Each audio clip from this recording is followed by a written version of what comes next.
Hello guys, welcome to my YouTube channel, and today this is my science corner, and today I will be explaining some tools of science. So let's begin. Well, we start with this. This is a tripod stand.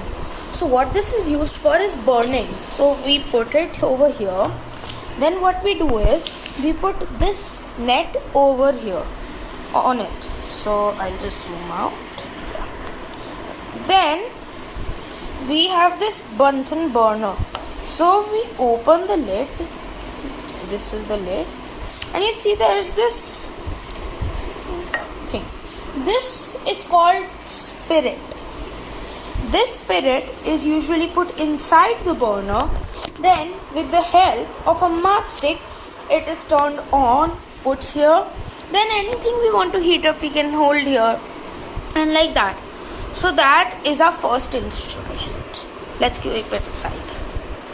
We come to a second. So this is the spirit.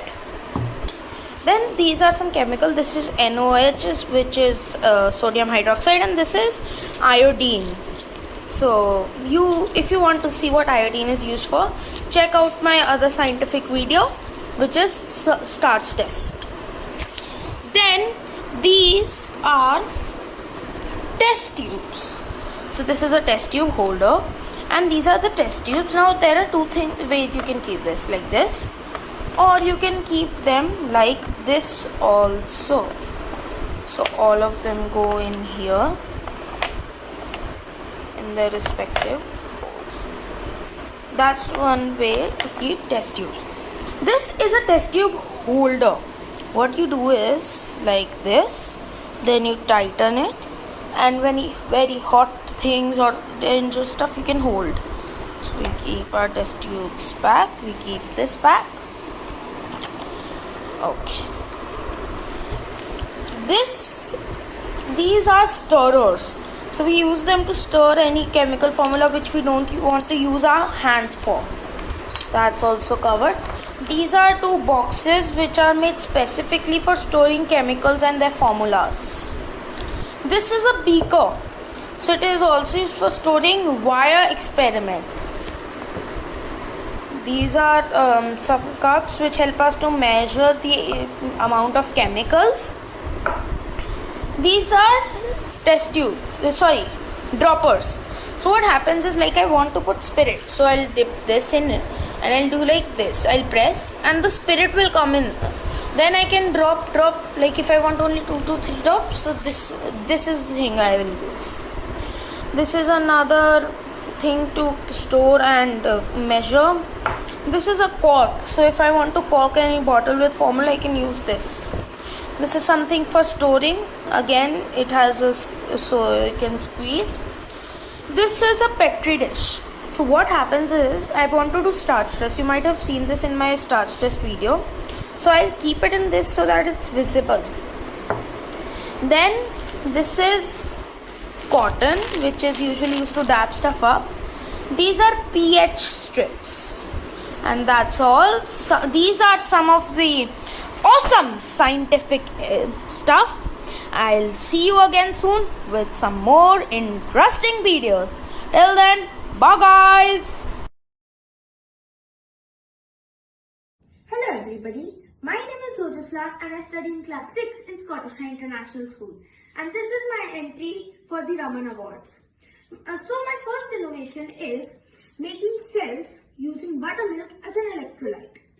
So our materials are some connecting wires, some buttermilk which I had left open for 48 hours, some containers, and for 2 cells, 2 carbon electrodes and 2 zinc electrodes. Instead of these big carbon electrodes, we can even use these small ones which are easily found in old and forgotten cells. So let's begin.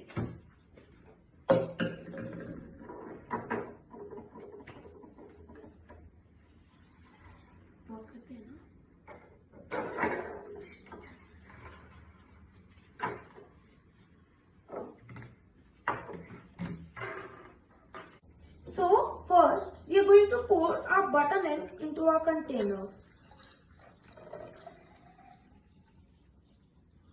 So I'm going to put 1 glass of buttermilk in both the containers.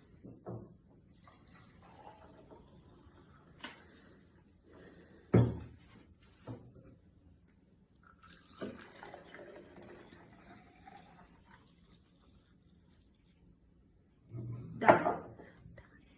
Next, we are going to take our caps and I'm going to I've made holes, and so the buttermilk is dilute, and we kept it in the open air because so that the amount of acetic acid in the buttermilk gets increased.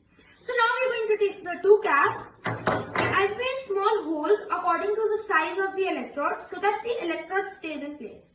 So I'm going to push 1 zinc and 1 carbon electrode per cap. So that's 1 and that's the second one.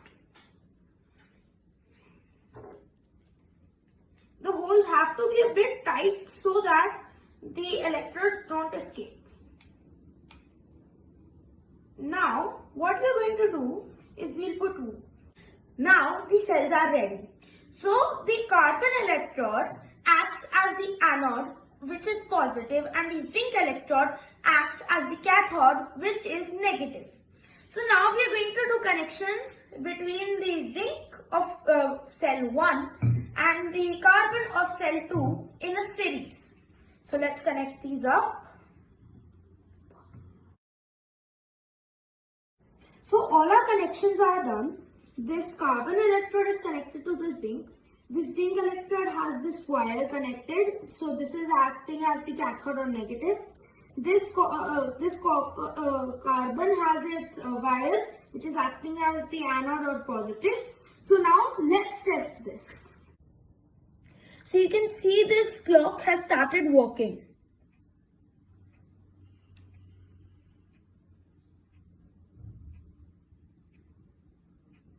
So since the clock is working, it proves that these cells are fully functional.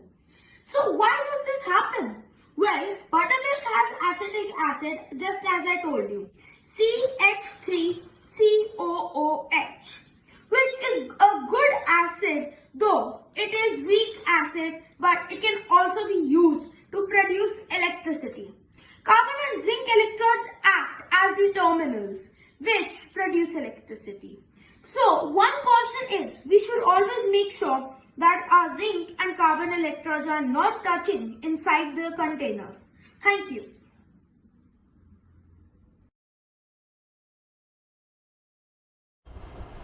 Hi guys, welcome to my science corner, and today we have made a pendulum, and today we will be noting the time taken for completing 10 oscillations by the pendulum. We will be noting different weights of the bob and different lengths. So to start, we are doing a 40 centimeter thread and a 1 gram bob. So let's go.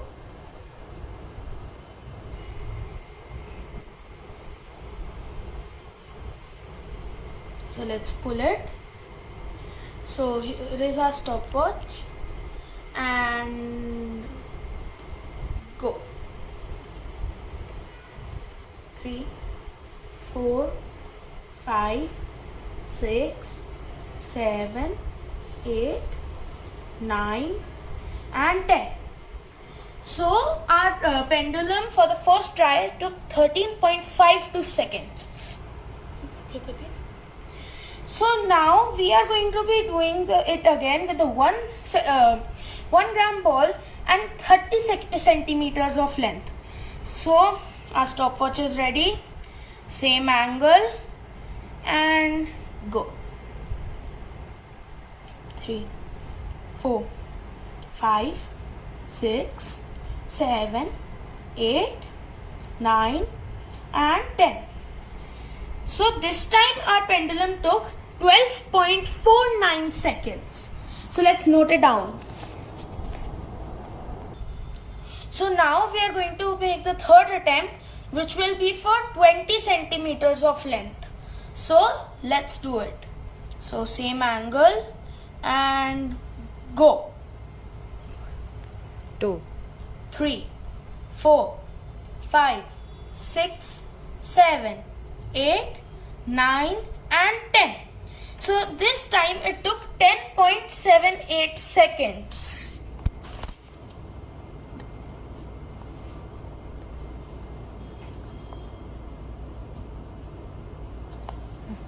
फिर से चालू कर. गो. पापा क्या हुआ?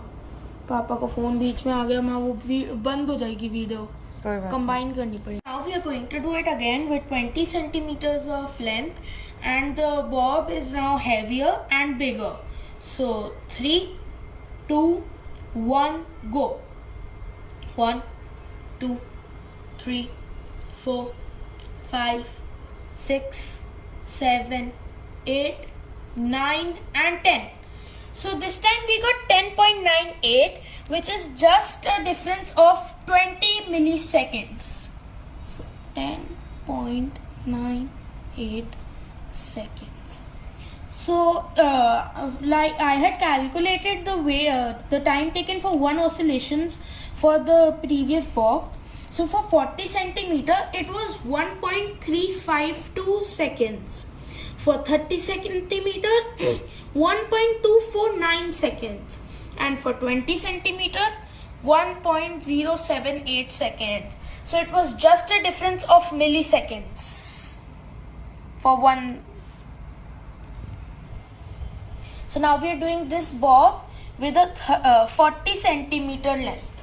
So let's do it. So our stopwatch is ready. We pull it back to an angle, the same angle used for before. Oops. So 3, 2, 1 and go.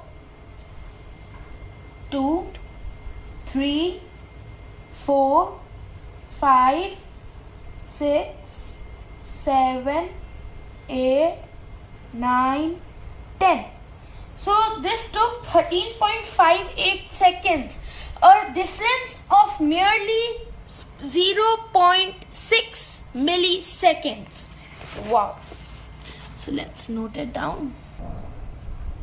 So now we have a 30 centimeter rope. So our stopwatch is at 0, and now we pull back the pendulum, and 3, 2, 1, go.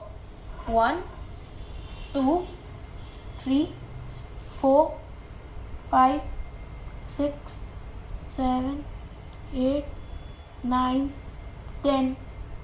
So now this time it took 12.52 seconds.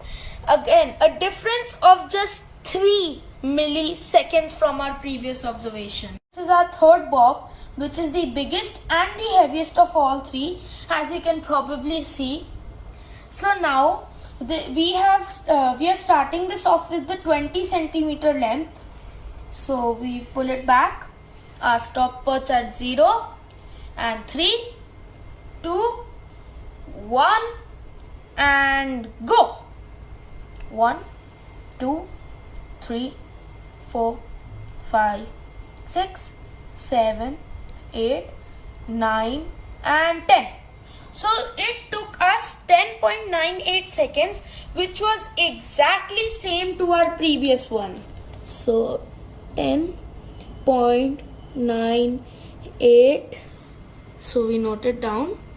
So now we will do it with the 30 centimeter. With that we end our pendulum. So I've dismantled it, and these are our notes. So basically this is 10 oscillations and 1 oscillation for different weights. And I'll see you again in my science corner with some more science videos. Till then, bye bye.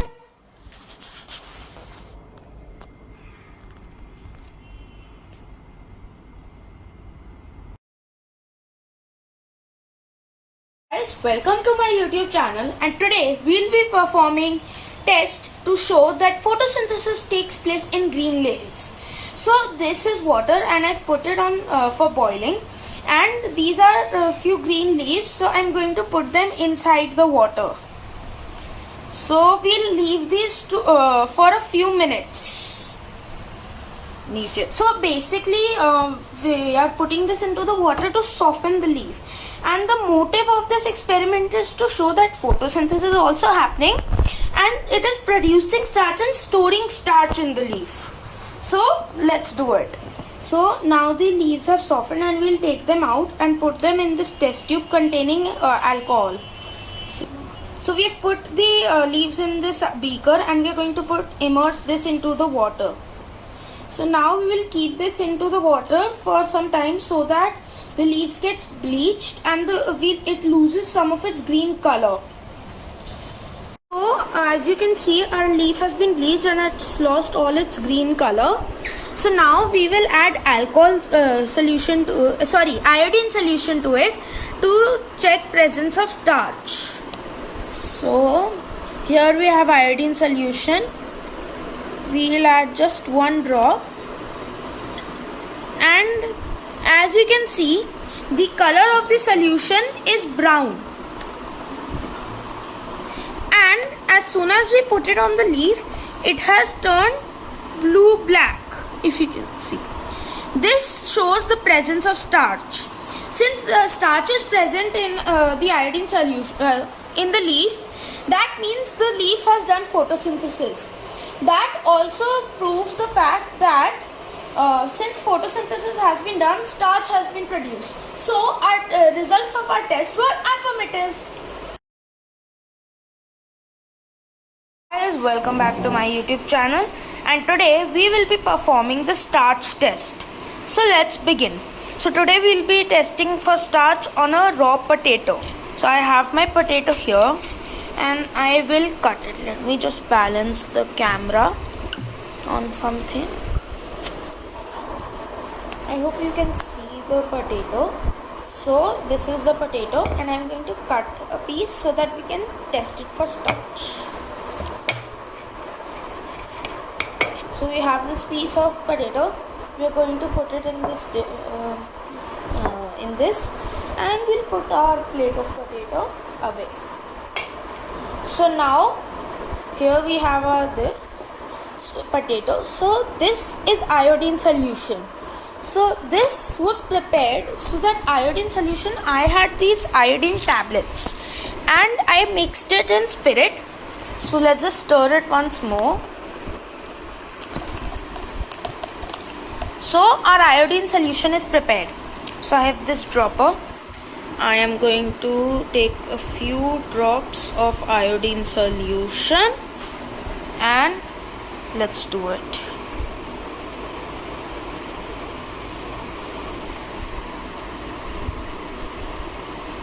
So I think that's enough. So let's wait and see if the color change is visible. So you can see slight color change has started already over here. That shows the presence of starch. So as you can see, the color has started changing. From brown it has started to change to blue-black. Almost purplish blue-black. Almost the whole potato is now blue-black. The change of color shows the presence of starch in this potato. So the test was affirmative. Hello, my name is Justice And I'm Ojasla. Scottish International School, presenting you herbal toothpaste. We are team Everyday Chemistry. We are solving a major problem of the unavailability of herbal toothpastes in our market and the mass availability of chemical-based toothpaste. Can we really believe what these companies say? They say they are such herbal toothpaste, but we really don't know what kind of chemicals they are putting in. But now we don't need to.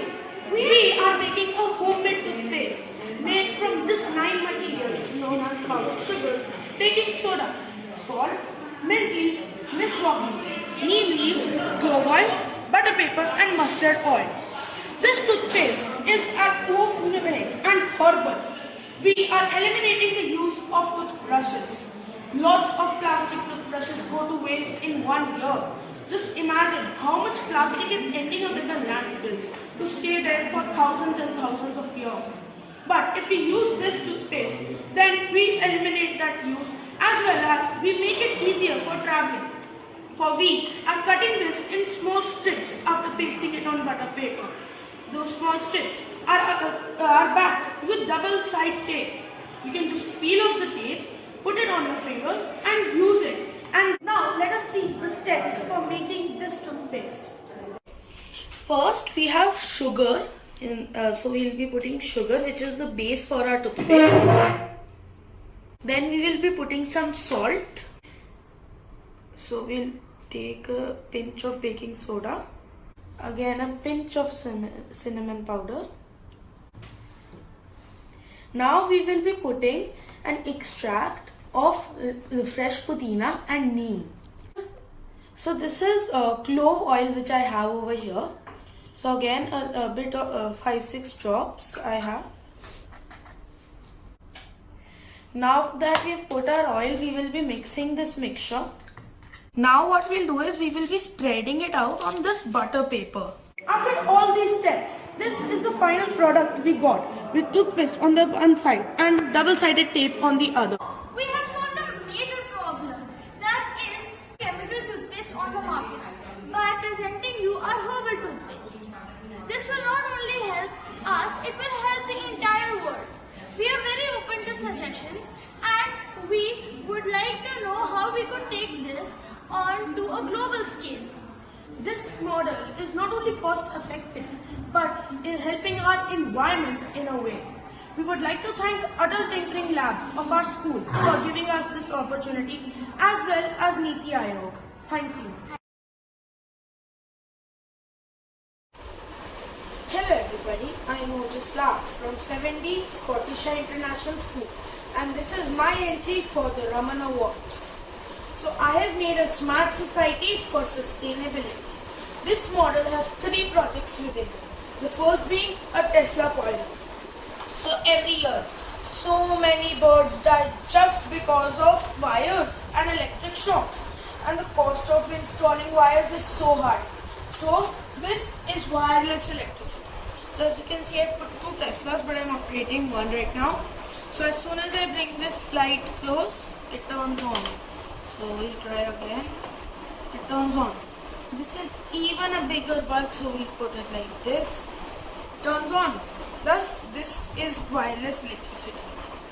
Second part of my model is automatic street light. So what happens is during daytime, street light stays on. So this is LDR powered street light, which will turn off automatically in the morning and will turn on automatically in the night. So LDR is basically light dependent resistor. So we turn this on, and so right now it's on because there's a dark spot. As soon as we flash the torch on this, as you can see, the lights have turned off. We cover it, the lights are on. The torch. So this can even be used in our houses. So if we are going away somewhere, we turn this on. So thieves will think that somebody is in the house and they would avoid stealing. We can even put it in our lift lobbies so that no manual power is needed to turn them on. My third part of my model is accident prevention model. So what happens is on blind and societies and even on mountains, there are accidents of car and people, car and cycle, or even car and car. So to avoid those accidents, this is the model. So there's a IR sensor here. As soon as it's turned on, this green light turns on. So this is the IR sensor. So as soon as it's turned on, this green light turns on. Thus the road is clear. As soon as this car comes here, so IR sensor is basically infrared sensor. So as soon as this car comes here, the sensor detects infrared rays. So it detects and then the car passes and it's green. Soon as it detects, this turns red. So this will help us prevent accidents. For additional energy in the society, there are even solar panels and there is even a windmill. So there is even a compost box and a waste segregation area. This is an electronic car charging.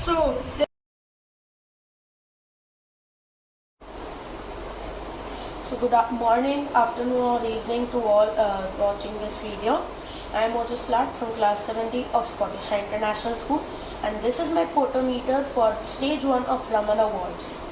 So as you can see in this potometer, we have this tube here with water, initial water marked, which is at 2 centimeters of the scale from top, and this colored water is going here into this plant. So after some intervals of time, say half an hour, we are going to be checking how much water has been taken in the by the plant. So let's set the timer and let's wait. So as you can see, the water level has reduced. So first it was at 12 from the bottom, and now it is at first it was at 13 and now it is at 12 centimeters from bottom. So this shows that in half an hour there is a drop of 1 centimeter. So now behind video I am going to be testing this for 1 hour, then 1.5 and then 2, so that I can fill the observation sheet for my submission. Thank you.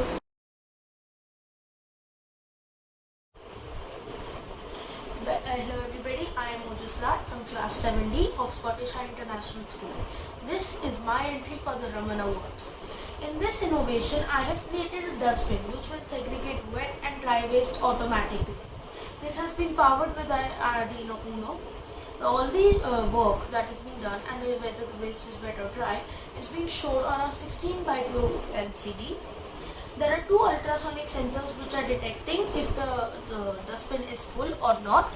As soon as the dustbin is full, there can be put a GSM 900 module, which will be sending message to the authorities directly. We also have an IR sensor, which senses if something has been put or not on the dustbin lid. And then we have a servo motor which turns the lid. So let's start. So we will be putting, first we will be putting a wet waste. We have connected all this, as you can see, and we have an adapter which will be putting as a power plug. So I'm just connecting the power plug. So over here we have a wet tissue paper, so we put it here and this is where it should fall, and so it has been detected, as you can see, and here it is. Now we will be trying a Rubik's Cube as a dry waste. So we put it here. This is the dry section and in it goes. So we can also put an earthen pot in the wet waste section.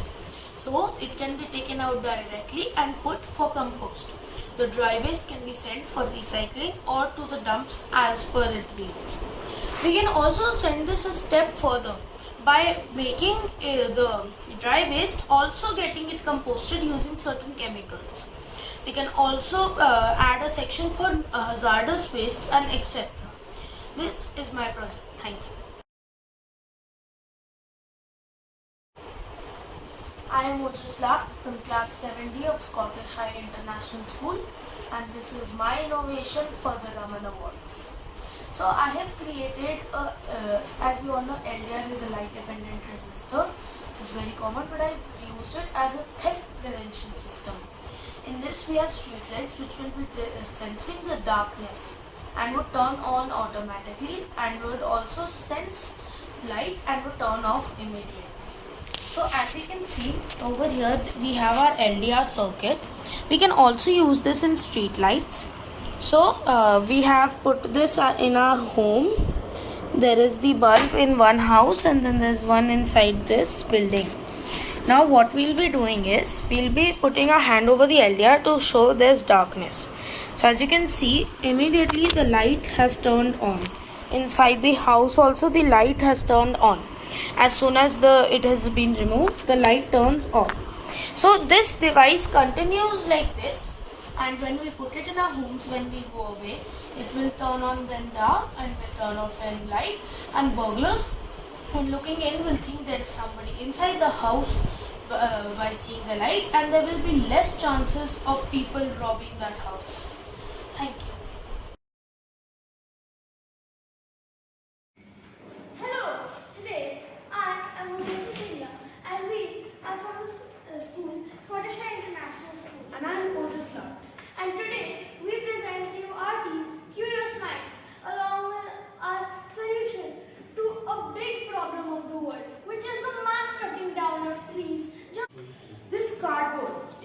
created with just 3 simple steps of getting small pieces of banana peels and groundnut shells, boiling them in NaOH solution and leaving them out to dry. Every year, 100 million boxes of cardboard are used annually, and one tree makes around 150 boxes. So just imagine, we are wasting around 30,000 boxes in 1 year, trees in 1 year. But the annual consumption of bananas is 200 billion in 1 year, and for the groundnut shells, it's 100 billion a year. Just imagine, we can create more cardboards than what we use by the ratio of 2:1. Why not use such an eco-friendly solution which is saving trees instead of using the paper-based products and cutting down multiple trees? After all, trees do produce oxygen for us. Now let us see how I made this cardboard. For the second step, we will be cutting these banana peels. The banana peels we will be boiling this for 1 hour on slow flame in NaOH solution, 8 to 10% NaOH solution in 200 ml of water. So grinding this and boiling it in 8 to 10% NaOH solution for 1 hour on slow flame, and then I have let it cool for I think 2 to 3 hours. So this, as you can see, I have washed this paste a lot of times and I spread it out evenly for my desired thickness. So it depends on your desire. Now we will be leaving. And after all these steps, this is the final product which we attain. It is very easy to write on this cardboard as well as use it for craft and multiple uses which we do with normal cardboard.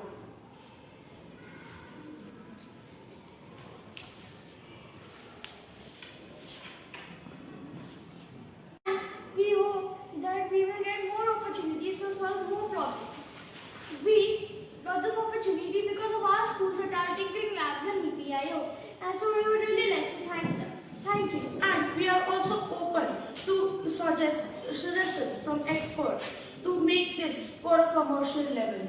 Thank you.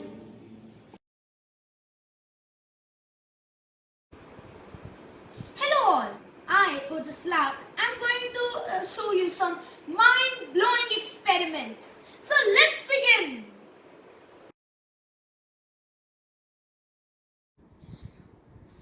Good morning all. Our first experiment is based on Archimedes principle. Our objective to prove the Archimedes principle of relative density. Stuff needed. I'm using a colored water. You can use plain water. Some honey, oil, a sponge, cherry, a pebble and a plain pond. Steps. First, we'll put some water into our glass. That's it. Now, we'll place some honey.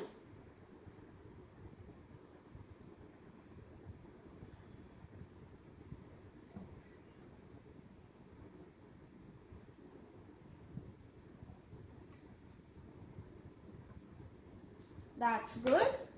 Last but not least, we put oil.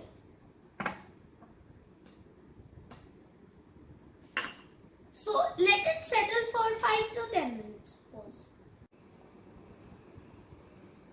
So I actually forwarded the video so that we could go to the result, and please make sure it's of equal quantity and you put something on your workstation in case you create a mess. So now as we see, all three things have created 3 layers: the oil, the water and the honey. So for our next step, we'll put in our ingredients one by one. So first we put the pebble. So as we see, since it is heavy, it goes to the bottom of the honey. Now we put in the cherry. It goes to the top of the water. Our pond is also at the base of the oil. Let's see what the sponge does. Our sponge is at the top of the oil. Why did this happen?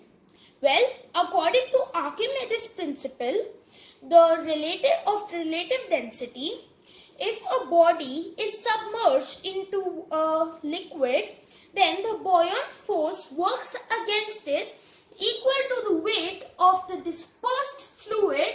If the body is denser than the fluid, then it sinks. If it is not, it stays at the top. So, as a conclusion, in this experiment, the honey and the pebble both were highly dense, so they sank. The oil and the sponge were not dense, therefore they were at the top. Thank you.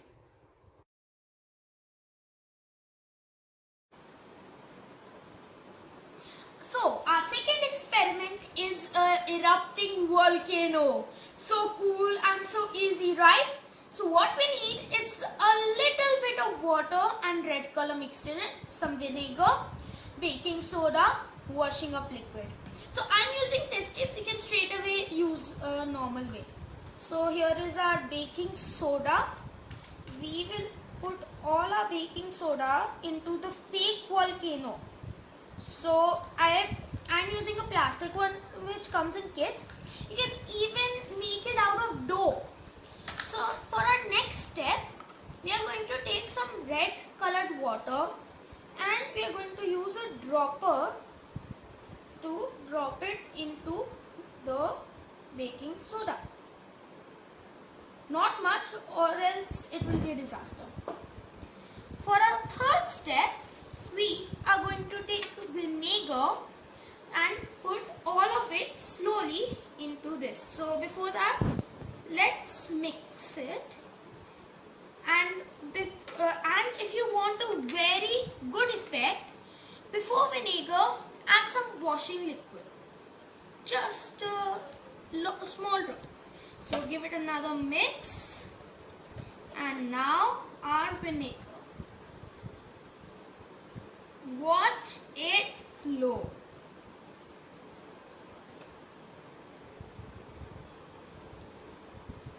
So basically the water gives this foamy effect, and so yeah, if I add more vinegar, it will like erupt more. Wait, let me show you.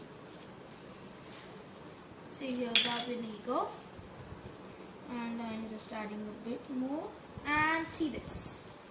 So please put a tray in before your volcano, so to prevent a mess like the one I just created in the tray, luckily. So why does it happen? Well, when the red lava is actually produced because of the chemical reaction in the vinegar and the baking soda, because of which CO2, also known as carbon dioxide, is produced. The pressure of the carbon dioxide becomes too much for the volcano's outer surroundings, and therefore it explodes or comes out. Did you know the actual volcano is somewhat related to this? The pressure of the magma inside actually becomes so much that it comes out. Conclusion: the volcano is erupting because of the pressure of the CO2 produced by baking soda and vinegar. Thank you.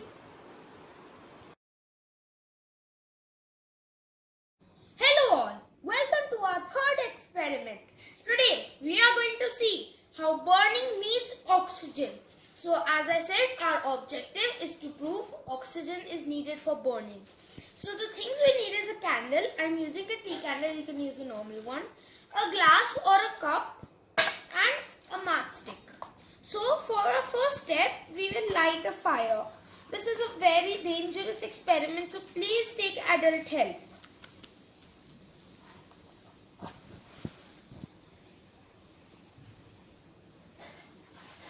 So now let's let it burn for a minute.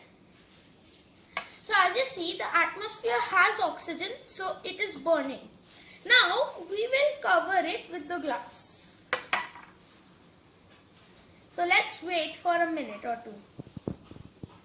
As we see, it is getting dim and slowly it will burn out. So it's getting dimmer and it has burnt itself out.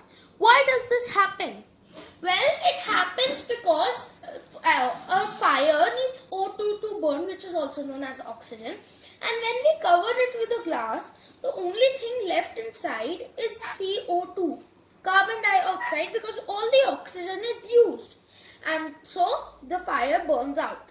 So conclusion, flame needs O2 to burn. Thank you.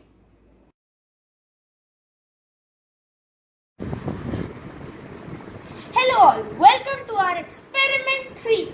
Our today's experiment is litmus paper experiment. Our objective is to prove presence of acids and base through litmus paper. There are 3 types of chemicals: acid, base and neutral. And how do we find acids and base? We find them through litmus paper. Here I have 2 types of litmus paper, so a red litmus paper and blue litmus paper.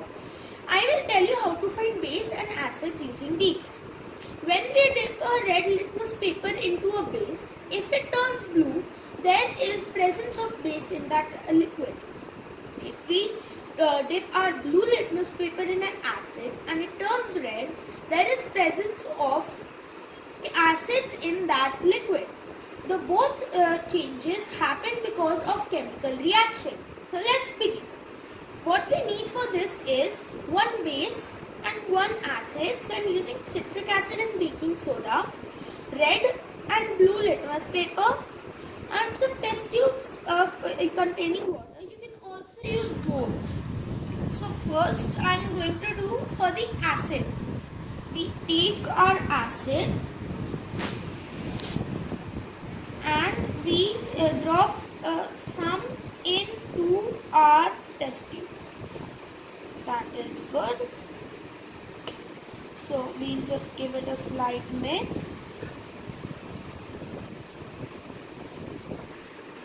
We have to dissolve the liquid, so I am putting my beaker this lid and I am shaking it so that it gets dissolved and makes a clear liquid. It makes a clear solution. So our solution is ready. Let's take off the cap, and now you can see that it is a clear solution. So you just keep this here, and now we will take out 1 strip of litmus paper, blue litmus paper. So here is my strip of blue litmus paper. Let's just check if it's working. Yeah, okay, so it's 1. And now we'll be dipping it into our solution. And as you can see, because